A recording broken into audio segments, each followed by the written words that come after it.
Nabi menyebutkan, uritu, aku diperlihatkan, inna aktsara ahlin nari an-nisa, paling banyaknya di neraka itu perempuan. Tapi bukan ini loh ya, perempuan banyak di neraka. Kenapa ya Rasulullah? Dia annahunna yukthirna syikata wa yakfurnal ashira.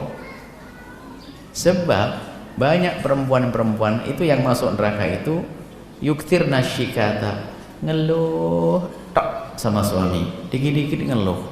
Wa yakfurnal ashira, enggak mudah syukur, enggak mudah terima kasih pada suami, kurang terus. Ini contohnya, istrimu itu ahli neraka kalau tidak tobat. Yang tanya tadi, langsung saja biar dengar istrinya, istrimu itu ahli neraka kalau tidak tobat. Dia akan menjerumuskan suami masuk neraka. Itu yang model istri kayak begitu. Apalagi kalau dia pintar ngerayu, mintanya sambil gigit kuping, awas, bahaya ini wanita-wanita kayak begitu. Bahkan setelah diamati, orang-orang yang jahat mulai dari koruptor, ustadz ngambil duit pondok, itu karena bisikan itu. Istrinya yang gak gampang syukur. Hati-hati tuh, nasib buruk tuh kalau punya istri kayak begitu. Buruk tuh, nasib buruk, gak pernah syukur, gak mau terima kasih. Baik, apakah salah kalau saya menuruti istri? Menuruti istri yang baik boleh, menuruti istri yang baik boleh.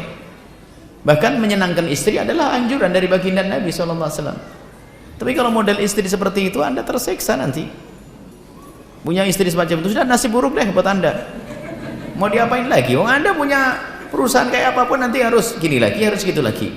Wahai adik-adikku yang solehah, ketahuilah, jangan siksa suamimu seperti itu. Dan sebetulnya ada seorang istri yang katanya sayang pada suami, tapi sebenarnya tidak sayang. Suaminya jadikan budak yang halus. Jadi budak halus, harus cari uang tok, kurang pun sudah mulai cemberut. Masya Allah, naudzubillah. Baik, jadi betul istri model seperti itu adalah istri yang tidak pernah mensyukuri. Sudah cukup ini, lihat terus. Tapi ingat, berpikir bersama untuk maju sah-sah saja. Misalnya, bang, bagaimana kalau seandainya begini? Tapi tentunya bukan suami yang direpotkan. Kalau yang ditanyakan repot, bang, suaminya ngomong, saya juga capek juga akhirnya, kan gitu. Itu merepotkan. Itu tidak dibenarkan seorang istri seperti itu.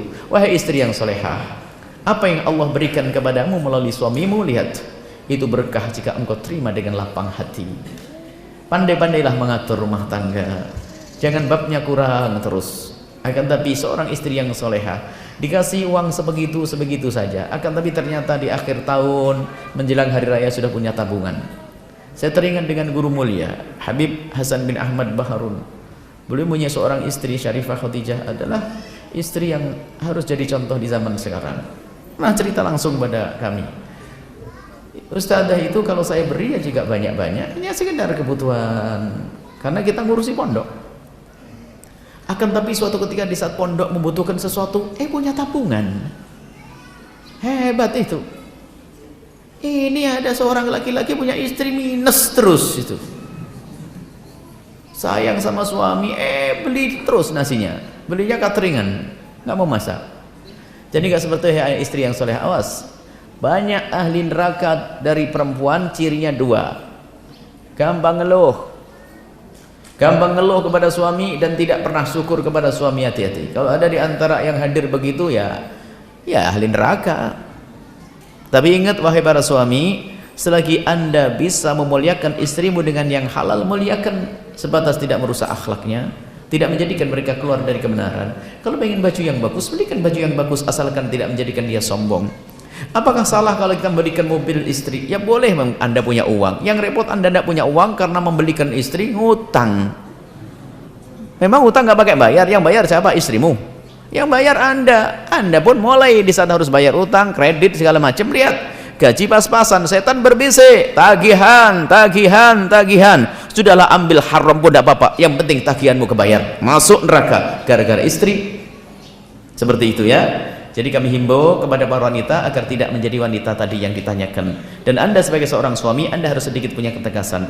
Anda musyawarah, jangan dengan istri Anda dalam hal semacam itu. Nanti terus Anda musyawarah dengan orang soleh, minta petunjuk kira-kira pekerjaan apa yang paling bagus untuk Anda demi keindahan dalam rumah tangga Anda. Tapi ingat, istri pun jangan ditinggalkan dalam diskusi. Tapi setelah Anda matang dengan orang-orang bijak, baru ngomong, istriku, kata Kiai Fulan, Ustadz Fulan, lebih baik begini, kita bisa kumpul bareng, tidak harus aku pergi ke Korea, tidak harus aku begini, ini. Adapun masalah berkembang, wajar, dalam hidup harus ada inovasi dong, perkembangan. Tapi ingat, berkembangnya usaha dan bisnismu jangan sekali-kali karena tuntutan seorang istri. Kalau orang berkembang karena tuntutan seorang istri, tidak akan ada puasnya. Seorang istri dulu waktu suaminya gajinya 1 juta, dia beli tas 50.000. Waktu gajinya 10 juta, tasnya menjadi 250.000. Waktu gajinya suaminya 100 juta per bulan, tasnya tuh 5 juta. Sama aja nyungsep pada akhirnya. Semoga Allah menjaga para suami ini bisa muliakan istri dengan benar. Dan para istri yang mudah terima kasih bersyukur sehingga menjadi ahli surga. Wallahu a'lam bishawab.